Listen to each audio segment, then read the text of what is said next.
Artwork Fly. Hi guys, welcome back to my channel. This is your favorite art teacher, Artwork Fly, and today we'll be looking at preliminary works. So number one, artworks done before the 6 pieces, such as drawing done at home or in previous grades. Number two, each of your preliminary works should have a statement to tell what it is and when it was done. Number three, at least 30, big or small. Number four, organize and label well. Number five, you can take pictures or paste in the physical work in your journal.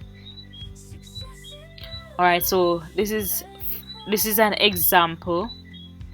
So you would have your preliminary works here, and then you will give a statement to show what it is. This is a drawing of a butterfly done in grade 7. It is an artwork showing colors. Just an example, guys. So that is how you would set up your preliminary work. So guys, thank you very much for watching, and I will see you in the next one. Bye guys. Please remember to like, share, comment, subscribe, and hit the bell so you can always know when I upload.